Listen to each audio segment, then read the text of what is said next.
옛날 옛적, 아득히 옛날 속초 바다에는 신비한 존재가 살고 있었다. 그 존재는 바로 심해의 세이렌이었다. 그녀는 아름다운 목소리로 물리를 떠다니며 노래를 불렀고, 그 노래는 육지에서는 들을 수 없는 신비롭고도 매혹적인 음조였다. 사람들은 그녀의 노래를 들으면 저항할 수 없는 유혹을 느꼈다고 한다. 속초의 작은 어촌 마을에 수환이라는 어부가 살고 있었다. 그는 아내와 어린 아들을 남기고 바다로 나가 매일같이 생계를 위해 고기를 잡았다. 어느 날 수환은 짙푸른 바다에서 이상한 적막함을 느꼈다.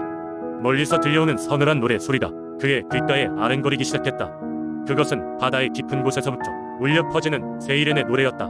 다른 어부들이 두려움에 귀를 막는 동안 수환은 그 노래에 매료되어 점점 깊은 바다로 배를 끌고 나아갔다. 바다는 점점 거칠어졌고 수환의 배는 바다의 음산한 중심으로 빨려 들어갔다. 그 순간 물결이 가라앉으며 세이렌이 그의 앞에 나타났다. 그녀는 수환에게 다가가 부드럽게 속삭였다. 수환, 너의 외로움은 바다가 채워줄 것이다. 나와 함께 이곳에 머물러라. 수환은 세이렌의 아름다움과 부드러운 음성에 반해 마음이 흔들렸으나 순간 아내와 아들의 얼굴이 떠올랐다. 그는 가족에 대한 사랑을 되새기며 세이렌의 유혹을 뿌리치고 인간 세상으로 돌아가기로 결심했다. 세이렌은 그를 붙잡으려 했지만 수환의 결단력 있는 선택에 감목하며 그의 앞길을 열어주었다. 수환은 폭풍과 싸우며 힘겹게 노를 저어 항구로 돌아왔고, 마을 사람들은 그를 영웅처럼 맞아주었다. 그날 이후로 세이렌은 그의 앞에 다시 모습을 드러내지 않았다. 하지만 여전히 속초의 바다에서는 간혹 먼 곳에서 그녀의 노래가 들려온다고 한다. 수환은 마을 사람들에게 세이렌과의 만남을 이야기하며 인간의 삶에서 가장 중요한 것은 가족과 사랑임을 깨달았다고 전했다. 그의 이야기는 세대를 거쳐 내려오며 속초 사람들 사이에 전설로 자리 잡았다. 사람들은 이 전설을 통해 바다를 두려워하면서도 존경했으며 소중한 것을 지킬 수 있는 용기를 배우게 됐다. 이 이야기는 속초의 바다와 그 속에 깃든 신비로움을 보여주며 세상의 유혹 속에서도 가족과 사랑을 잊지 말라는 교훈을 전한다.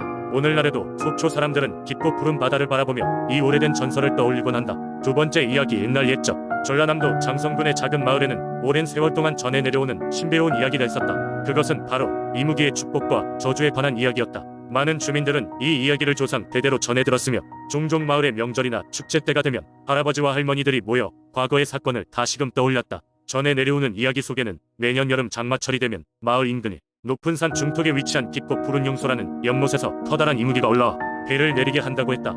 이무기는 비록 용이 되지 못한 슬픈 운명의 존재이지만 신령한 기운을 지니고 있어 마을 사람들에게 행복과 불행을 동시에 가져다 줄 수 있는 힘을 가지고 있었다. 어느 해 마을에는 비가 내리지 않아 모든 작물이 시들어가던 시기가 있었다. 주민들은 초조함 속에서 매일 하늘만 바라보고 있었고, 마을 회관에서는 몇 날 며칠을 밤새 이야기를 나누며 비를 기원했다. 그러던 중 마을에서 가장 나이가 많은 무당 임백선주 할머니가 이무기의 신전을 방문해 보기를 제안했다. 백선주 할머니는 이무기에게 비를 내려달라고 기도를 드리며 그를 위한 제물을 바치기로 결정했다. 그녀는 마을 사람들과 함께 산으로 올라가 용소 앞에 놓인 제단에 정성껏 음식을 차려놓았다. 백선주 할머니는 이무기 앞에서 진심 어린 눈물을 흘리며 깊은 정성을 다하였고, 그녀의 진심에 감동받은 이무기는 그날 밤 비를 뿌리기로 결정했다. 마을에는 그리운 비가 쏟아지기 시작했고 모든 식물이 다시금 싱그러운 초록빛을 되찾았다. 마을 사람들은 모두 기뻐하며 이무기에게 감사 인사를 보냈다. 그러나 그 해 10월 장마가 지나고 난 뒤 마을에는 소문이 돌기 시작했다. 많은 주민들이 풍요로워진 농작물 덕분에 욕심을 부리기 시작하며 서로의 재산을 탐내기 시작한 것이었다. 그해 겨울 마을에는 여느 해보다 추운 바람이 불어왔고 주민들은 난데없이 찾아온 두려움에 서로를 불신하기 시작했다. 백선주 할머니는 그 원인이 마을 사람들이 이무기의 축복을 받은과 동시에 그의 저주도 함께 받았기 때문이라고 설명했다. 주민들은 이무기의 축복을 계속 받고 싶었으나 가능한 한 그의 저주를 피하고 싶었다. 다시 봄이 오고 백선주 할머니는 마을 사람들에게 이무기의 신전으로 가서 오래된 전통대로 그의 요구를 들어주기를 권유했다. 주민들은 백선주 할머니의 지혜에 따라 매년 용소의 신세를 지고는 마음 속탐욕을 비워내고 공동체의 발전을 위한 진심 어린 마음을 간직하려고 노력했다. 그제서야 비로소 마을에는 평온과 번영이 찾아왔다. 이 이야기는 장성 마을의 사람들에게 자연과의 공존 그리고 탐욕을 경계해야 함을 일깨워주는 중요한 교훈이 되었다. 오늘날에도 마을 사람들은 매년 이무기의 전설을 기리며 그가 부여한 축복과 동시에 경계해야 할 저주를 기억하곤 한다. 장성의 마을은 이무기의 이야기를 통해 단결하고 자연과 조화롭게 살아가는 방법을 배우게 되었다. 세 번째 이야기, 옛날 옛적 바닷길을 따라 경치 좋기로 유명한 여수라는 마을이 있었다. 이 마을은 그 아름다움으로 수없이 많은 여행자와 상인들이 왕래하던 해안가를 끼고 있었다. 하지만 여수 앞바다는 그 아름다움과는 달리 극도로 위험한 곳이기도 했다. 갑작스런 파도와 심술궂은 날씨는 수많은 배를 침몰시켰고 어부들은 매번 바다에 나갈 때마다 목숨을 걸고 나가야 했다.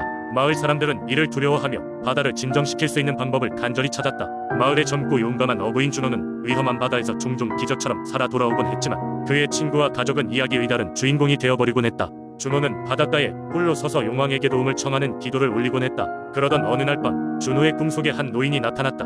노인은 준호에게 다가와 이렇게 말했다. 바다에는 용왕이 살고 있다. 그는 바다의 분노를 가라앉히고 너희의 태풍어를 안겨줄 수도 있지만 그 대신 너희도 그를 섬겨야 한다. 준호는 꿈에서 깨어난 후 이 신비로운 경험을 마을 사람들에게 이야기했다. 마을 사람들은 용왕을 예로부터 알고 있던 전설 속 존재로 여겨왔고 준호의 꿈이 매우 신빙성 있는 것이라 믿게 되었다. 그래서 마을 사람들은 함께 모여 용왕을 모시기 위한 제단을 닫고 바다를 향해 제물을 바치며 신성한 제사를 시작했다. 그들은 매년 첫 수확을 바다로 던지고 바다의 신에게 그들의 감사와 존경을 표했다. 그 이후로부터 믿기 힘든 일이 벌어졌다. 여수의 바다는 점차 평온해졌고 작은 파도로도 배가 뒤집히는 일이 줄어들었다. 또한 어부들이 내보낸 그물은 그 어느 때보다도 많은 물고기를 담아오게 되었다. 마을은 번영했고 마을 사람들은 바다의 신 덕분이라 믿게 되었다. 제사는 마을의 중요한 문화로 자리 잡았고 여수 사람들은 용왕을 항상 기억하며 감사의 마음을 전했다.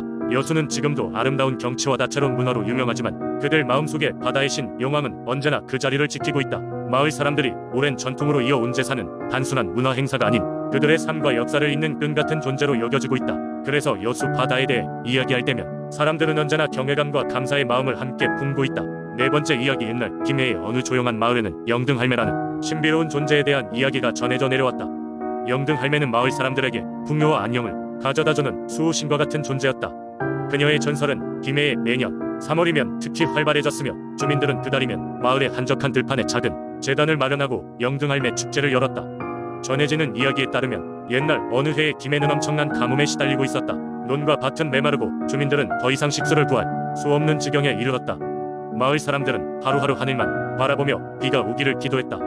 그런 가운데 어느 날 밤 한 할머니가 마을의 젊은 농부 꿈속에 나타났다. 그녀는 녹색 옷을 입고 은빛 머리카락을 흩날리며 말하였다. 젊은이여, 걱정 마라. 나는 영등할매다. 내 말을 잘 들으면 이 마을에 다시 비를 내려주리라. 장차 이 들판 가장자리 큰 나무 아래에서 나를 위해 제물을 바쳐라. 그러면 마을에 축복이 내릴 것이다. 꿈에서 깨어난 젊은 농부는 이를 마을 어른들에게 전했고 사람들은 사방에서 모여들어 영등할매가 지시한 대로 준비하기 시작했다. 마을 사람들은 정성껏 음식을 차려내고 가장 좋은 곡식과 들꽃들로 제단을 꾸몄으며 젊은 농부가 꿈에서 본 대로 들판 가장자리 큰 나무 아래에 딱 그것을 놓았다. 그날 밤 제사를 지내는 도중에 갑자기 하늘이 어두워지더니 거센 바람이 불기 시작했다. 잠시 후 마른 하늘에서 큰 비가 내리기 시작하더니 온 들판에 물이 고였다. 마을 사람들은 환호성을 질렀고 가뭄의 고통은 그날로 끝이 났다. 그 후 이 마을에서는 매해 3월이 되면 잊지 않고 영등할매를 위한 축제를 열며 서로의 안녕을 기원하곤 했다. 세월이 흘러도 그 전설은 사라지지 않았으며 김해 주민들에게 영등할매는 단순한 전설 이상의 존재가 되었다. 이제도 강한 바람이 부는 날이면 마을 어귀에선 여전히 영등할매의 노랫소리가 들린다고 주민들은 속삭이곤 한다. 마을 사람들은 영등할매가 따뜻한 시선으로 김해를 지키고 있다고 믿으며 그녀의 기적을 기립니다. 다섯 번째 이야기. 옛날 옛적 한국의 깊은 산 중에서 신비롭고 경이로운 이야기가 전해 내려오는 마을이 있었다. 경상북도의 안동 지역은 특유의 전통과 민속신앙으로 유명했다. 그 중에서도 도깨비에 관한 이야기는 놀랍고도 매혹적이었다. 사람들이 말하기를 이 도깨비는 평범한 존재가 아니었다. 그는 인간과 교감하며 때로는 도움을 주기도 하고 때로는 장난을 치기도 했지만 항상 그 지역 사람들의 삶에 중요한 역할을 수행했다. 어느 산기슭에 위치한 작은 마을에는 운길이라는 이름의 농부가 살고 있었다. 그의 삶은 평범했지만 한 가지 특별한 것이 있었다면 그는 매일 밤마다 나타나는 도깨비와 친구가 되었다는 것이었다. 도깨비는 긴 나무 막대기와 먹을 것을 들고 홍길의 집 마당을 찾아왔고 그들은 둘이서 많은 이야기를 나누었다. 도깨비는 인간 세상에 관심이 많아 홍길에게 여러 질문을 던졌다. 어떤 날은 그 지역의 풍습에 대해 또 어떤 날은 인간들의 감정에 대해 물었다. 시간이 흐르면서 홍길은 도깨비에게 마을 사람들에 대해 가르쳐 주었고 그 대가로 도깨비는 홍길에게 농사에 필요한 천기를 알려주었다.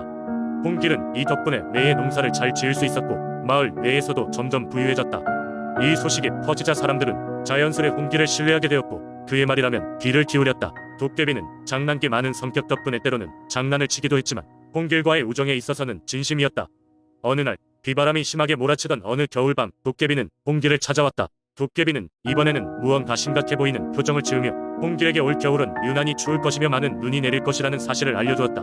그리고 마을 사람들에게 이 소식을 전해줘야 한다고 말했다. 홍길은 도깨비의 말을 전적으로 믿고 다음 날 아침부터 마을을 돌며 이 소식을 전했다. 마을 사람들은 처음에는 회의적이었지만 홍길의 간곡한 부탁에 결국 대비를 하기로 했다. 결국 도깨비의 예언대로 매서운 추위와 폭설이 마을을 덮쳤고 대비를 하지 않았더라면 큰 피해를 입을 수도 있었다. 이 사건 이후 마을 사람들은 도깨비의 존재를 믿게 되었고 홍길을 더욱 신뢰하게 되었다. 마을 주민들은 시간을 내어 도깨비에게 감사의 마음을 전하기로 했다. 그들은 도깨비에게 줄 음식을 준비하고 마을 뒷산 중턱에 있는 고목나무 아래에 놓아두곤 했다. 도깨비는 그들이 두려움 대신 자신을 친구로 인정해준 것에 대해 깊은 감사의 마음을 가졌다. 홍길과 도깨비의 이야기는 그렇게 안동의 세월 속에서 전설로 남았다. 우정과 신뢰로 맺어진 그들의 이야기는 이 마을에 오래도록 전해지며 오늘날까지도 사람들의 입에서 입으로 전해 내려오고 있다. 사람들은 이 이야기를 들으며 함께하는 삶의 중요성과 자연과의 조화에 대해 다시금 깨닫는 것이다. 자연과 인간 사이를 이어주는 도깨비의 존재는 안동의 깊은 신앙 내에서 지금도 특별한 의미를 지니고 있다.